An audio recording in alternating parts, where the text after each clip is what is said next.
السلام على الحسين. جسے جہاں سے موقع ملا اس نے ان کٹے سروں پہ پتھر بھی پھینکے. ان کٹے ہوئے سروں کے پیچھے یہ سیدانیاں آپ زنجیر سے ہاتھ باندھیں گے، ان کے رسی سے ہاتھ بندھے تھے، لیکن میرے مولا سجاد زنجیر کا قیدی، ننگے سر ہیں، کھلے بال ہیں، مگر یہ سارا منظر دیکھا کوئی اثر نہ ہوا. اور ساتھ میں یہ جملہ بھی سنا کہ ہاذہ صبایا بنات رسول اللہ، کہ اے کوفے اور شام والوں سمجھ جاؤ، سن لو، آگاہ ہو جاؤ، یہ رسول اللہ کی بیٹیاں ہیں جنہیں ہم قیدی بنا کے لائے. کوئی اثر نہ ہوا. مگر یہی کوفے اور شام کی عورتیں تھیں جو اوپر سے پتھر پھینک رہی تھیں، جنہوں نے ایک مرتبہ کھجوریں ان اونٹوں کی جانب اچھالی اور زینب کو کہنا پڑا کہ ہم پر صدقہ حرام ہے، ہم یہ کھجوریں استعمال نہیں کر سکتے. دیکھیے دو جملے، اس کے بعد مصائب آگے بڑھیں گے. کوفے اور شام کی عورتیں یہ نہیں کہہ سکتی کہ ہمیں نہیں پتا تھا کہ یہ خاندان رسول ہے، ہم نے سمجھا عام قیدی. پہلے منادی اعلان کر چکا ہے ہاذہ صبایا بنات رسول اللہ، یہ رسول کی بیٹیاں ہیں، معلوم ہے. مگر دوسری بات، اتنے ظالم مرد اور عورتیں، چلے مردوں کی بات چھوڑے سو عورتوں کی بات کریں. اور عورت نرم دل ہوتی ہے، عورت رقیق القلب ہوتی ہے، عورت دشمن کی پریشانی میں پریشان ہوتی ہے، مگر دل کتنے سخت تھے کہ اس حالت میں بھی پتھر پھینکے گئے، مگر پھر یہ کھجوریں کیوں برسائی گئی؟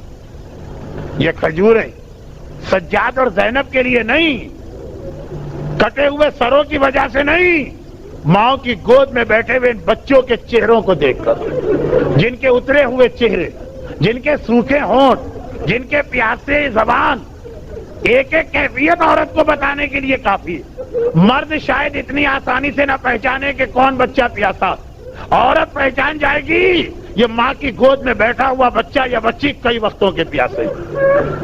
اور یہ بھی ایک مقصد تھا جس کے لیے حسین سب کے مشوروں کو ٹھکرا کے ان بچوں کو ساتھ لے کے آئے تھے. جب مدینے سے نکل رہے تھے کہا گیا تھا آقا اگر جانا ہی ہے تو عورتوں کو لے کے نہ جائیے. عبداللہ ابن عباس مشورہ دیتے ہیں، پردے کے پیچھے سے زینب کی آواز آتی ہے ابن عباس یہ کیا کہہ دیا، بھائی سے جدا ہو کر کیا بہن زندہ رہ سکے گی؟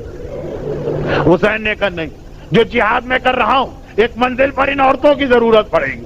خاندان کے لوگوں نے کہا اچھا آقا کم از کم چھوٹے چھوٹے بچوں کو تو چھوڑ جائیے. حسین نے کہا تمہیں نہیں پتا میرے اس جہاد میں ان بچوں کی آگے چل کے کتنی ضرورت پڑے گی. مرحوم مولانا غلام عسکری صاحب کا ایک جملہ میں پہلی مجلس میں پڑھا تھا، اس کو آج دوہرا کے بات آگے بڑھاتا ہوں. جب اصغر نے مدینہ چھوڑتے وقت صغرا کی گودی سے آنے سے انکار کر دیا تھا، آقا نے کان میں آ کے یہی تو کہا تھا اصغر بیٹا تیرا باپ تجھے تیری بہن سے کبھی علیحدہ نہ کرتا، لیکن جو جہاد مجھے کرنا ہے اصغر اس میں مجھے تیری ضرورت ہے. لیکن اصغر کی ضرورت تھی کربلا کے لیے یزیدیوں کو رلانا، اور سکینہ کی ضرورت تھی کوفہ و شام کے لیے شامیوں کو رلانا. رباب، شہزادی رباب، ہمارا سلام ہو آپ کو. شب عاشور آپ کتنی پریشان تھی.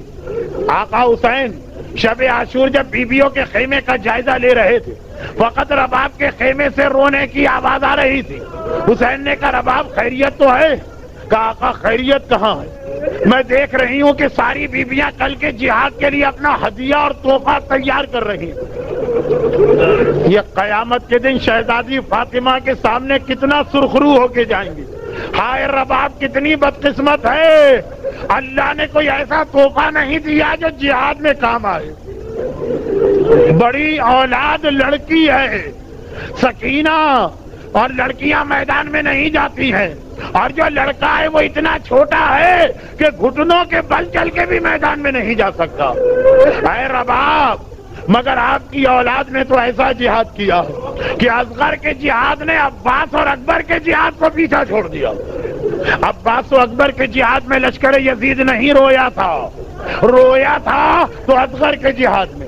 اور آپ کی سکینہ کے جہاد زینب و کلثوم کا جہاد اس کے پیچھے چھپ گیا، کیونکہ زینب و کلثوم کے جہاد نے کوفی اور شامی عورتوں کو ایسا نہ بدلا جیسا سکینہ کے پیاسے چہرے اور سوکھی زبان نے ان ظالموں کے دل میں رحم پیدا کیا۔ عزاداروں، آج میرے آقا اور مولا مظلوم امام کا 20واں ہے۔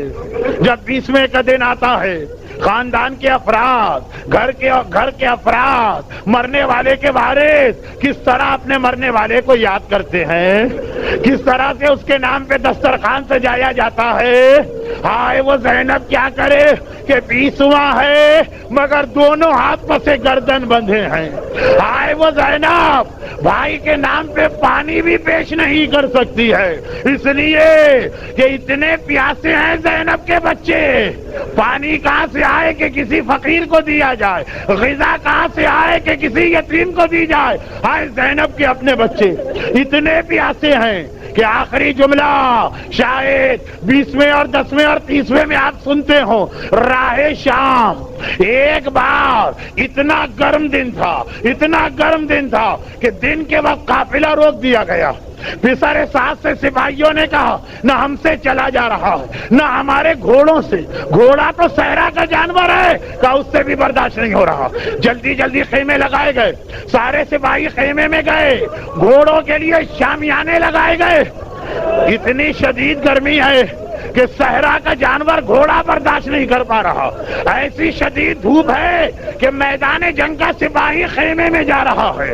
ارے سارے سپاہی خیمے میں بٹھا دیے گئے، سارے گھوڑے شامیانے کے نیچے لگا دیے گئے۔ محمد کی بیٹیاں کہاں ہیں؟ حسین کے یتیم بچے کہاں ہیں؟ شمر کا حکم آیا محمد کی بیٹیوں کو اسی جلتی ریتی میں بٹھاؤ، ننھے بچوں کو اسی جلتے سورج کے نیچے بٹھاؤ۔ عزاداروں، جو گرمی گھوڑے سے برداشت نہ ہو، جو سورج میدان میں لڑنے والے سپاہی سے برداشت نہ ہو، ہائے سکینہ، ہائے رباب، ہائے زینب، ہائے بیمار امام سجاد۔ خالی یہ نہیں، سپاہی بے چین، گھوڑوں کی زبان پیاس سے لٹک آئی۔ شمر نے اپنی نگرانی میں کہا پانی پلاؤ۔ ایک مرتبہ پانی پلانا شروع کیا، سکینہ نے پانی کی مشق دیکھی۔ پھوپھی اماں، میں کربلا سے پیاسی چلی آ رہی ہوں، کیا یہاں مجھے پانی مل سکتا ہے؟ کیا اجازت ہے میں جا کے پانی کا سوال کروں؟ چونکہ حسین نے بھی پانی کا سوال کیا تھا تو زینب کو پتا تھا پانی مانگنے میں قباحت نہیں، کہا بیٹی جا۔ سکینہ آگے آئی، اے شمر سپاہیوں کو پانی دے رہا ہے، چند قطرے مجھے دے سکتا ہے؟ ارے شمر کو منع کرنا تھا، منع کر دیتا، ظالم نے منع بھی نہ کیا، کہا ہمارے ساتھ چلنا ہوگا۔ ننھی بچی، پیاسی بچی، سارا قافلہ سکینہ کو گھومنا پڑا، پاؤں دکھنے لگے، گھٹنوں میں درد ہونے لگا۔ لیکن جب دیکھا آخری سپاہی کو بھی پانی مل گیا، اب شاید مجھے ملے۔ شمر نے کہا نہیں، پہلے گھوڑوں کو پانی پلایا جائے گا، جانوروں کو پہلے پانی پلایا جائے گا۔ ارے 30,000 گھوڑے پانی پلایا گیا۔ حسین کی ننھی سکینہ ننگے پاؤں ایک بار شمر کے ساتھ چل رہی ہے۔ عزاداروں، اب مجھ میں بھی ہمت نہیں کہ مصائب پڑھوں۔ آخری جملہ، آخری گھوڑے نے پانی پی لیا، اب تو مجھے پانی ملے گا۔ شمر نے کہا سکینہ ذرا ہاتھ بڑھانا۔ سکینہ نے ہاتھ نہ بڑھائے، حسین کی بچی ہاتھ نہیں پھیلا سکتی۔ شمر نے مشق کا منہ کھولا، سکینہ کے برابر ساری مشق جلتی ریتی میں ڈال دی۔ سکینہ، دنیا پانی پانی ہو جائے، جانوروں کو پانی ملے، حسین کے بچوں کے لیے پانی نہیں ہے، تجھے پیاسا رہنا پڑے گا۔ بھائی یہ منظر دیکھنا تھا۔ ایک بار وہیں کھڑے کھڑے سکینہ نے فرات کا رخ کیا، چچا عباس ذرا یہاں آ کے دیکھ، ہائے تیری سکینہ پہ کیا ظلم ہو رہا۔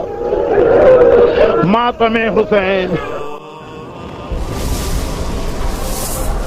السلام على الحسين